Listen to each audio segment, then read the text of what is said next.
Oi, pessoal, tudo bem com vocês? Eu, Sandra, novamente no canal. Hoje eu vou trazer um tema bem profundo para as pessoas lindas e evoluídas que aqui estão. Somos poucos, no futuro seremos mais, no futuro seremos mais ainda. E eu não podia deixar para depois, eu vou esperar para falar esse tema quando eu tiver mais seguidores, tem mais gente para escutar, porque essa mensagem veio aqui do meu coração. E vai chegar para quem tiver que chegar. Eu não me importo quem tá aqui, quantas pessoas tem, porque esse canal eu nunca fiz com intenção de ganhar dinheiro. É uma expansão, é um canal de expansão de consciência. Eu mudei o nome, primeiramente eu vou começar a falar sobre o nome. Eu mudei o nome do meu canal para Liberdade Eu Sou de Quinta Hora Z, porque eu quero que seja assuntos leves, eu quero que seja assuntos leves com um pouco de profundidade. Liberdade eu sou, todo mundo sabe, eu vou falar em todos os vídeos aqui que eu prezo pela liberdade. E quando eu falo que eu prezo pela liberdade, é a liberdade de expressão, é a liberdade de pensamento, é a liberdade de religião, sabe? É a liberdade seguindo, é óbvio, com a linha do respeito. Eu falo aquilo que eu vivo, eu falo aquilo que eu intensifico dentro da minha alma, e aquela pessoa que está ouvindo, se não concorda, não precisa falar aquilo que ela quiser, certo? Ela pode falar, eu não concordo porque eu tenho uma outra visão, e não falar, você tá errada por isso, isso. Cada um tem uma visão de vida, cada um tem uma vivência, cada um tem uma criação, cada um viveu de uma forma diferente do outro, desde a infância até a vida adulta. Então são experiências diferentes, são visões diferentes, e cada um tem que seguir a linha do respeito. Então, Liberdade Eu Sou já é o meu e-mail, fica debaixo do nome do canal. Eu sempre vou falar de liberdade aqui. Então eu mudei de nome do canal porque eu quero algo um pouco mais tranquilo e profundo ao mesmo tempo. Tá bom? Então, se vocês quiserem pesquisar o que é hora, quinta hora é Z, vocês pesquisem. Eu pesquisei, eu não troquei o nome porque quis, mas vamos lá ao tema, gente.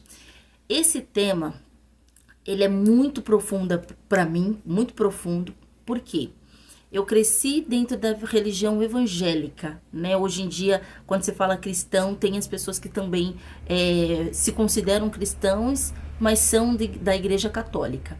Então, os evangélicos, eu fui apresentada na igreja evangélica. Eu não sabia o que era entrar numa igreja católica até os meus 30 e poucos anos, quando uma amiga minha de curso casou, e casou na igreja católica, e eu fui no casamento. Aí sim eu entrei numa igreja católica, antes não. Para vocês verem o nível de... como que eu posso dizer logo no começo, sem dar spoiler no que eu vou dizer, gente. O nível de crença limitante contra entrar numa igreja que não é a que eu pertenço.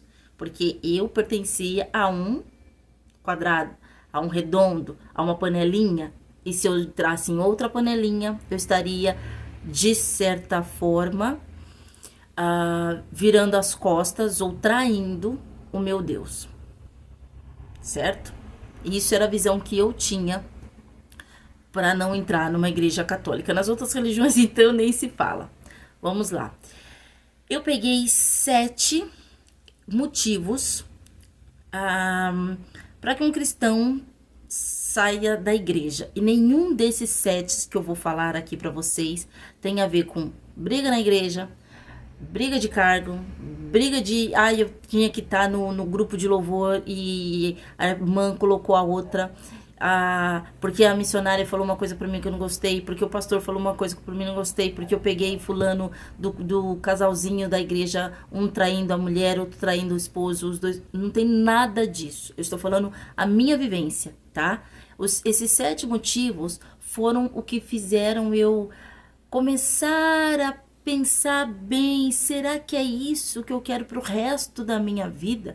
Já que quando eu saí da igreja, quando eu parei de frequentar a igreja, eu já estava com 39 anos. E hoje eu tenho 41. Então, 38 eu tinha, vamos dizer assim.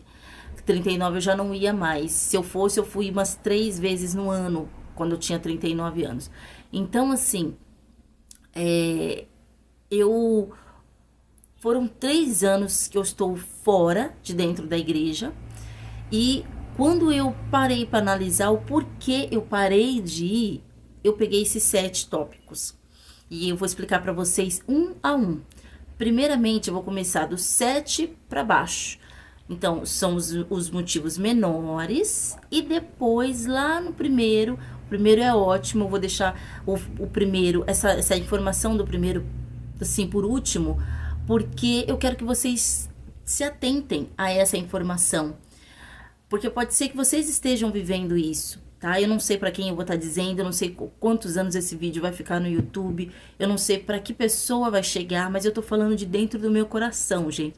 Eu chego até a querer chorar de tanto que eu fico emocionada de ver que muito do que se criou sobre o desviado era basicamente as razões da pessoa ou das crenças que a pessoa tinha, certo?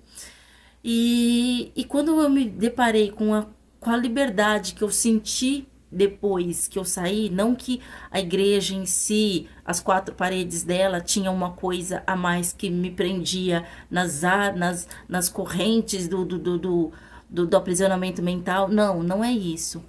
É a questão de que aquilo que se vivia ali dentro muitas vezes não era a realidade que se tinha no coração dos irmãos, né? Mas vamos lá, gente, sem enrolação, senão o vídeo vai ficar muito grande e eu preciso falar todas essas 7 coisas que me fizeram me afastar. Primeiro do 7º, último tópico, que é o 7º. Cansaço mental por anos na mesma jornada. Eu tô lendo aqui porque é muita coisa. Então, assim, o que fez eu sair? Sair não, né, gente? Só me afastar.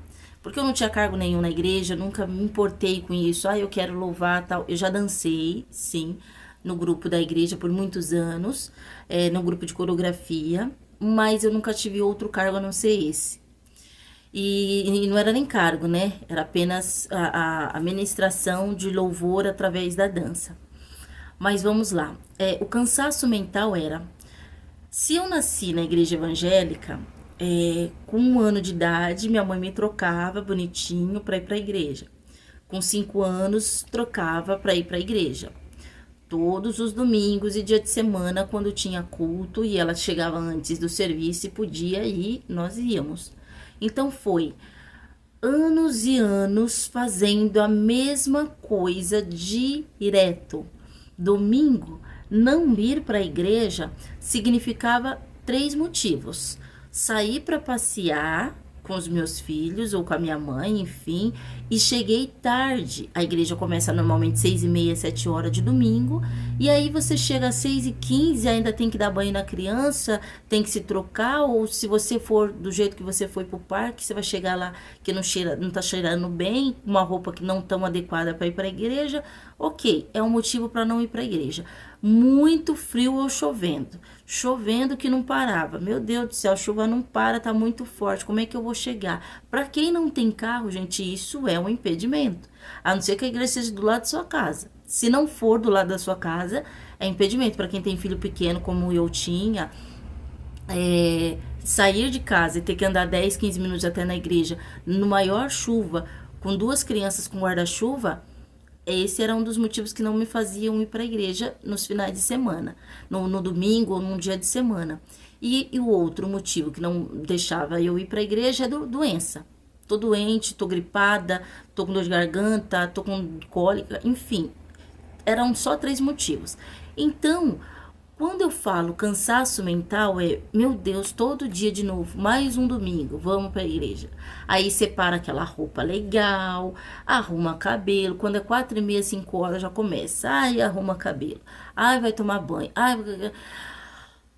39 anos, 38 anos fazendo isso, não vou contar quando era pequena porque eu não sentia, certo?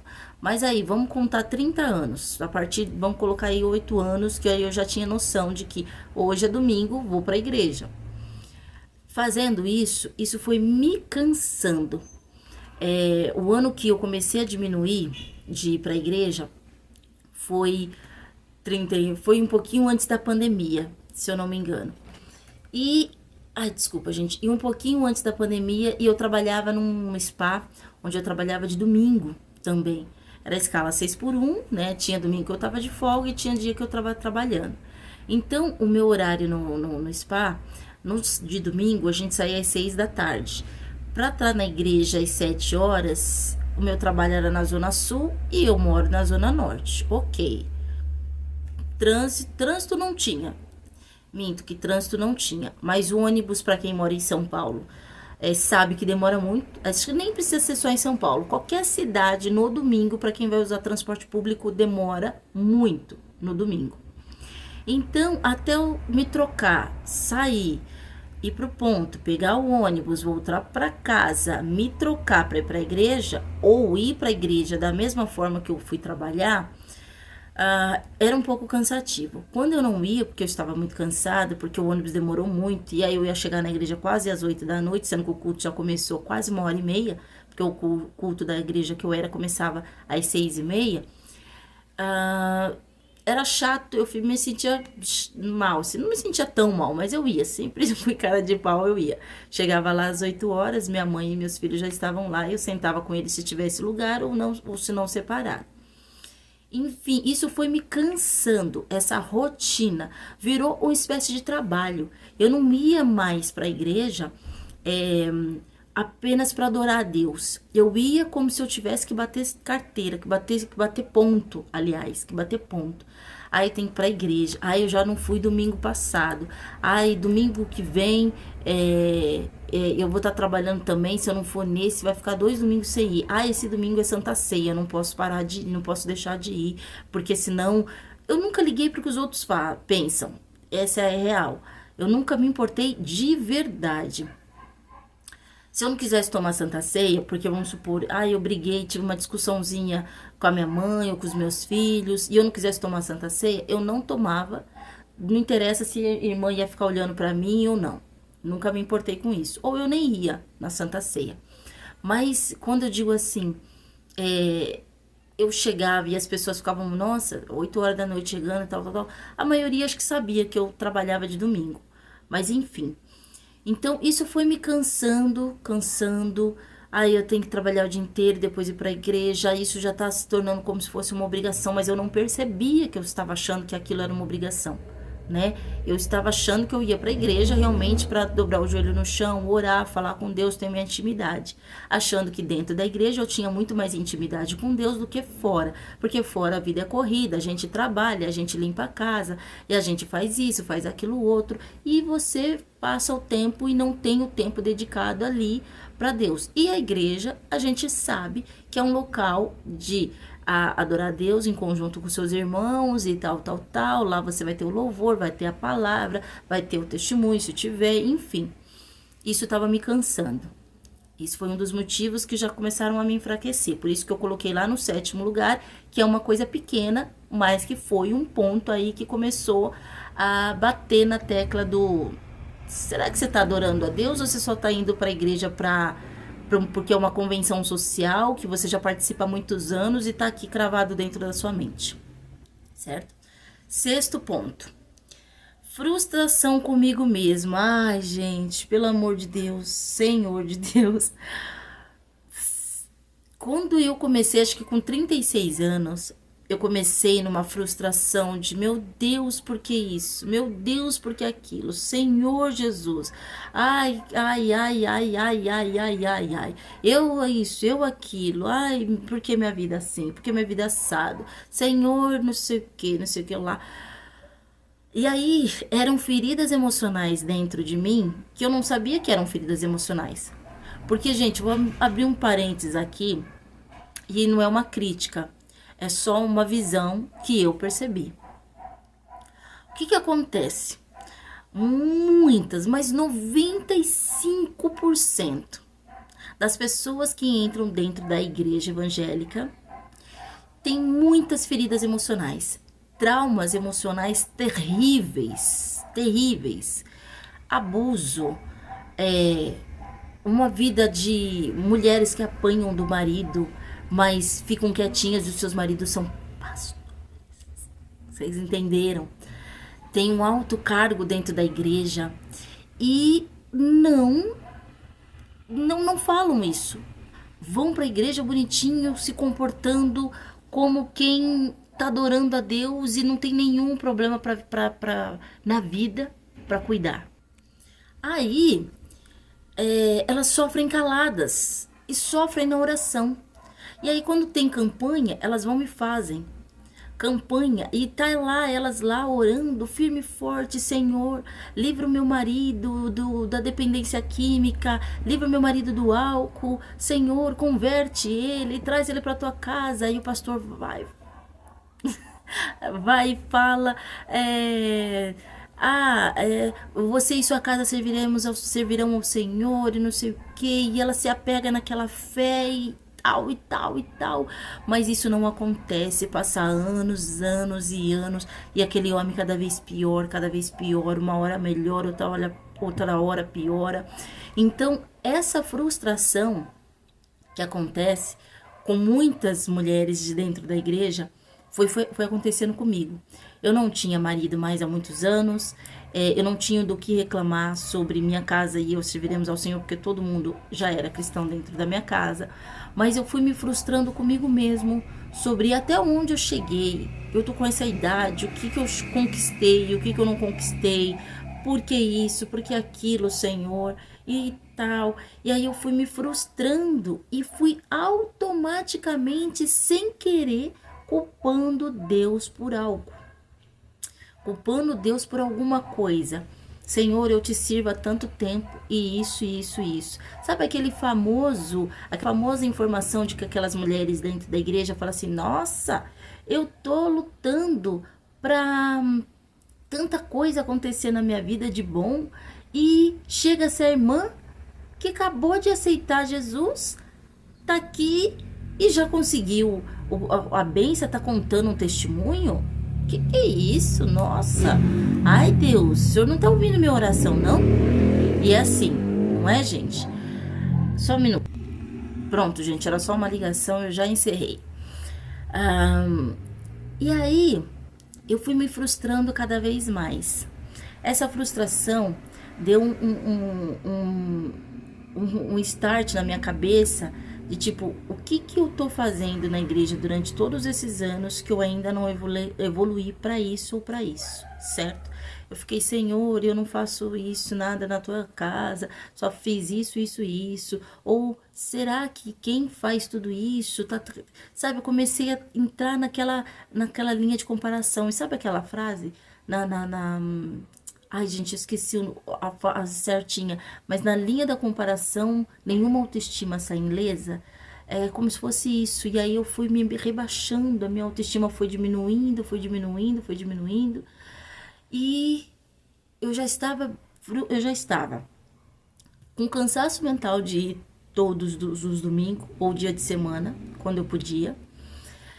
E porque isso já vinha de muitos e muitos anos, sempre naquela mesma rotina. E eu não gosto de rotina, eu não sou uma pessoa que gosta de rotina. Eu gosto de mudar, eu gosto de mudança, eu gosto de falar assim: vamos decidir para tal lugar e hoje eu vou, e amanhã eu vou, e na hora, tá? Eu não crio programação. Muitas vezes, hoje em dia eu crio, mas muitas vezes eu fui eu vou fazer e pronto, certo? E não poder se programar, não poder fazer o que eu queria, o que estava dentro de mim, da minha alma, vou viajar final de semana, sei lá, tô desempregada, tô recebendo meu seguro e vou ficar quinta, sexta, sábado, domingo e segunda num apartamento da praia. Aí eu já lembrava: mas domingo tem culto, como assim eu não vou estar na igreja? Mas sábado tem festividade dos jovens e eu não vou estar na igreja. Como assim? Sexta também não vou pra igreja, entendeu? E eu comecei a entrar numa regrinha de, tipo, como se fosse o meu trabalho, como eu falei lá no 7º tópico. Então, a frustração comigo ficou cada vez pior, e depois que a frustração foi ficando cada vez pior, Antes da frustração veio o quinto passo, que é o pedido não atendido. Então, assim, teve um período da minha vida que eu pedia para Deus uma coisa muito importante para mim, mas que eu considerava muito importante para mim mesma. E esse pedido não veio.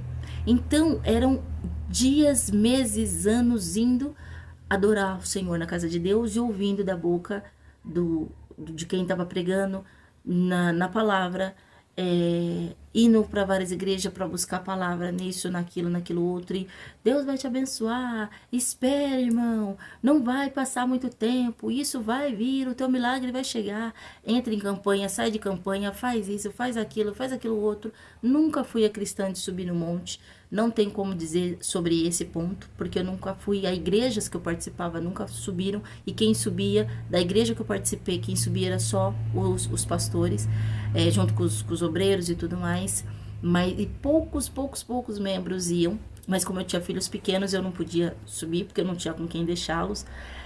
E assim, o pedido não atendido, que é o quinto tópico, foi um buraco que se abriu na minha mente, na minha vida. Porque eu pedia tanto, e teve um ano que eu jurava que eu ia ter esse pedido atendido. Eu jurava que Deus ia me dar aquilo. Agora Deus vai me abençoar. E não veio. Então, lá no sexto tópico que eu falei, da frustração, já tinha vindo, porque não tinha vindo o pedido do quinto tópico, não tinha vindo o pedido que eu pedi tanto a Deus durante anos. E aí juntou, certo? Tudo.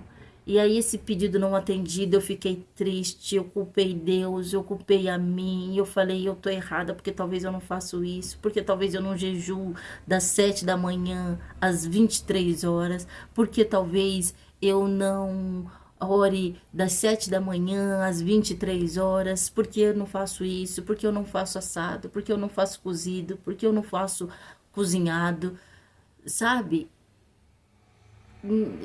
É isso que foi me deixando cada vez mais fraca como uma evangélica, que é o quinto tópico. E aí não tem muito o que falar muito desse quinto tópico, porque só um pedido não atendido, eu comecei a me culpar mais, e isso me abaixou mais a autoestima ainda. Quarto tópico, gente.